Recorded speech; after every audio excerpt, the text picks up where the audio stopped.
ये कहानी तब की है जब हिंदुस्तान में सूबेदार छोटे गांव में राज किया करते थे।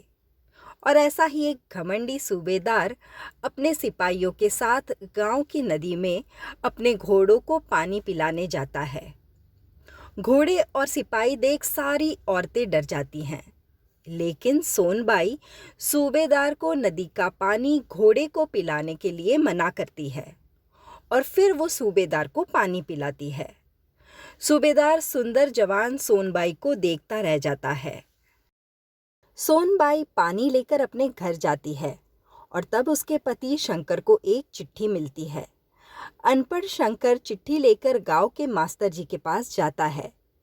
शंकर को चिट्ठी पढ़कर सुनाते हुए मास्टर जी बताते हैं कि उसे शहर में रेलवे की नौकरी लग गई है और ये समाचार सुनकर शंकर खुशी से नाचने लगता है। लेकिन ये बात सुनकर सोनबाई बहुत दुखी हो जाती है। शंकर सोनबाई को समझाता है कि एक बार शहर में घर मिलने के बाद वो सोनबाई को अपने साथ ले जाएगा। वहाँ सूबेदार का काफिला गांव में अपना डेरा नदी के पास डाले हुए था। सूबेदार को मिलने गांव के मुखी और कुछ लोग आते हैं।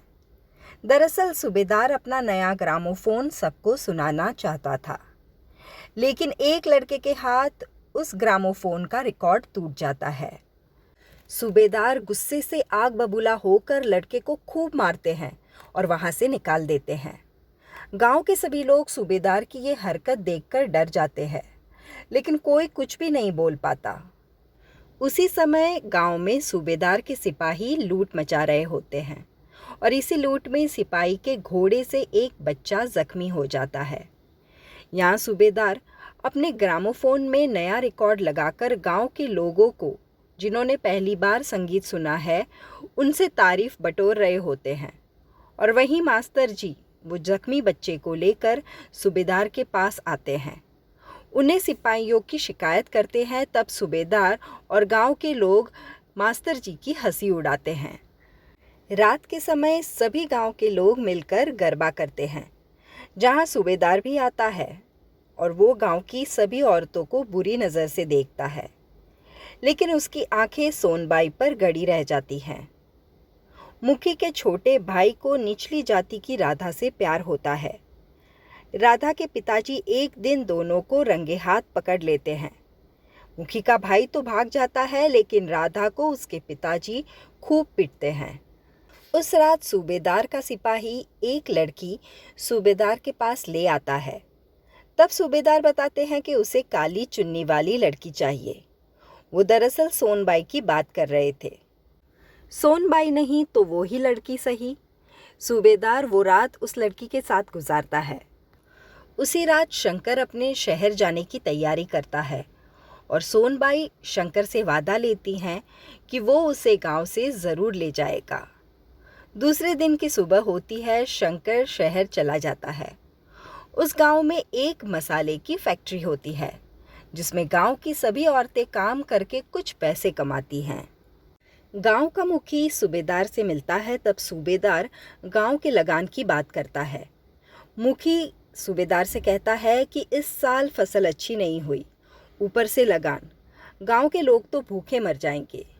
लेकिन घमंडी सूबेदार को इस बात से कोई फर्क नहीं पड़ता।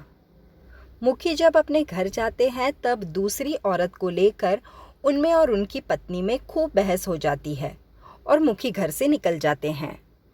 बात कुछ ऐसी थी कि रोज रात को मुखी अपना घर छोड़कर किसी पराई औरत के साथ रंगरलियां मनाते थे। दूसरी तरफ सूबेदार गांव के एक आदमी को धोखे से पेपर्स पर अंगूठा लगवाकर उसकी ज़मीन हड़प लेते हैं। जब वो आदमी सूबेदार से विरोध करता है तब उसे बंदी बनाया जाता है। उसी समय सूबेदार सोनबाई को नदी की तरफ जाता देखता है। सोनबाई अकेली नदी पर कपड़े धोने जा रही होती है। सूबेदार सोनबाई को देखकर अपनी नीयत बिगाड़ता है, लेकिन जैसे ही सोनबाई को ये पता चलता है कि सूबेदार उसे देख रहा है तो वो वहाँ से भाग खड़ी होती है। दूसरी तरफ राधा के पिताजी मुखी से दरखास्त करते हैं कि उनकी बेटी राधा और उनके भाई के बीच प्यार है, वो उनकी शादी करवा ले। लेकिन दहेज की लालच और निचली जाति का कारण देकर मुखी इस शादी से इनकार कर देते हैं। दूसरे दिन सोनबाई वापस नदी के किनारे जा रही होती है, तब सूबेदार उसे देख जाते हैं। उस दिन सूबेदार सोनबाई को छेड़ता है और सोनबाई उसे एक करारा तमाचा मार देती है। सूबेदार गुस्से से तिलमिला उठता है और अपने सिपाहियों को सोनबाई को पकड़ लाने के लिए कहता है। सोनबाई अपनी इज्जत बचाकर भागती हुई गांव में आती है। भागते हुए वो लाल मिर्च के मैदान में पहुंच जाती है। सिपाही सोनबाई को लाल मिर्च के ढेर में ढूंढते हैं, पर वो छुपती छुपाती मिर्च के कारखाने में पहुंच जाती है। उस मिर्च के कारखाने के पहरेदार होते हैं अब्बू मियाँ। वो कारखाने का दरवाज़ा बंद कर देते हैं। सिपाही सोनबाई का पीछा करते हुए वहां पहुंच जाते हैं। तब अब्बू मियाँ कहते हैं कि सूबेदार का काम गांव की रक्षा करना है, ना कि गांव की औरतों पर बुरी नज़र डालना। कुछ भी हो जाए वो दरवाज़ा नहीं खोलेंगे। सिपाही अब्बू मियाँ को जान से मारने की धमकी देते हैं, पर अब्बू मियाँ टस से मस नहीं होते। दो सिपाही कारखाने के दरवाजे पर निगरानी रखने खड़े हो जाते हैं। तीसरा सिपाही सूबेदार को सारी बात बताता है। सूबेदार उस कारखाने के मालिक को पकड़ लाने के लिए आदेश देते हैं। सिपाही कारखाने के मालिक को पकड़ लाता है। सूबेदार कारखाने के मालिक से कारखाने का दरवाज़ा खोलने के लिए कहता है। पहले तो कारखाने का मालिक मना कर देता है, लेकिन सूबेदार जब उसके गोदाम को लूटने की धमकी देता है, तब कारखाने का मालिक दरवाज़ा खुलवाने के लिए मान जाता है। कारखाने का मालिक कारखाने जाकर अब्बू मियाँ से दरवाज़ा खोलने के लिए कहता है, लेकिन जब अब्बू मियाँ छत पर चढ़कर देखते हैं कि सिपाही साथ में ही खड़े थे, तब अब्बू मियाँ दरवाज़ा खोलने के लिए बिल्कुल मना कर देते हैं। कारखाने में कुछ औरतों का मानना था कि सोनबाई ने अपने आप को सूबेदार को सौंप देना चाहिए, जिससे उनके सिर से ये बड़ी आफत टल जाए। तभी एक औरत जो गर्भवती होती है उसे दौरा पड़ता है और सभी मिलकर उसे संभाल लेती हैं। मुखी की पत्नी ने उनकी बच्ची को स्कूल में भर्ती करवाया। गांव की सभी औरतें उसे ताना मारती हैं कि लड़की को पढ़वाकर वो क्या करना चाहती है। ये बात जब मुखी को पता चलती है, तब वो स्कूल से अपनी बच्ची वापस घर ले आता है और अपनी पत्नी को खूब चिल्लाता है। मुखी सूबेदार से मिलकर उसे समझाता है, लेकिन सूबेदार को सोनबाई ही चाहिए। मुखी कहता है कि अगर सोनबाई से ज़बरदस्ती हुई तो पूरे गांव में तबाही हो जाएगी। सूबेदार का कहना था कि सोनबाई शांति से उसके पास चली आए, क्योंकि वो भी नहीं चाहता कि खून खराबा हो। दूसरी तरफ मुखी की बीवी रोटियां बनाकर कारखाने ले जाकर अब्बू मियाँ को देती हैं। ये अब्बू मियाँ से कहती हैं कि मुखी सूबेदार से बात करने गए हैं, वो इस समस्या का कुछ न कुछ हल ज़रूर से निकालेंगे। मुखी अपने गांव के आदमियों को बुलाकर फैसला लेना चाहते हैं। कुछ आदमियों का कहना था कि गांव को संकट से बचाने के लिए सोनबाई को सूबेदार को सौंप देना चाहिए। वहीं जैसे ही एक आदमी ने इस बात का विरोध किया, सब गांव वालों ने उसे मिलकर गांव से निकाल दिया। मुखी के भाई ने भी सबसे कहा कि सोनबाई को अगर सूबेदार को दे दिया तो कारखाने में जो औरतें बंद है उनका क्या। मास्टर जी ने मुखी से कहा कि अगर एक बार सोनबाई सूबेदार को सौंप दी गई तो वो कल उठकर किसी भी औरत को मांगेगा। वो कोई भी औरत हो सकती है, यहाँ तक कि वो मुखी की अपनी पत्नी भी हो सकती है। अपनी पत्नी का नाम सुनकर मुखी का खून खौल उठता है और वो मास्टर जी को पीटना शुरू कर देता है। लेकिन गांव वाले मुखी को रोकते हैं और सब सूबेदार के पास जाते हैं। मुखी कहता है कि सोनबाई सूबेदार को सौंप दी जाएगी, लेकिन एक वादे पर। सूबेदार कभी भी आज के बाद ऐसी मांग नहीं करेंगे। सूबेदार जब पूछते हैं कि किसने ये मांग की है, तब सब मिलकर मास्टर जी की तरफ इशारा करते हैं और सूबेदार के सिपाही मास्टर जी को पीटकर खंबे से बांध देते हैं। मुखी की पत्नी सरस्वती, जो अपने पति और गांव के आदमियों की बात सुन रही थी, उसे पता था कि सोनबाई अब खतरे में है। वह गांव की औरतों को इकट्ठी कर गांव के आदमियों का विरोध करने के लिए निकल पड़ती है। जब मुखी और गांव के आदमी इन औरतों को अपना विरोध करते हुए देखते हैं, तब गुस्से से तिलमिला उठते हैं। मुखी अपनी पत्नी को जानवर की तरह घसीटकर घर में बंद कर देता है। मुखी कारखाने जाकर सोनबाई और अब्बू मियाँ को खूब समझाने की कोशिश करता है, लेकिन सोनबाई कहती है कि वो जान दे देगी लेकिन सूबेदार के पास नहीं जाएगी। मुखी वहां से चले जाते हैं।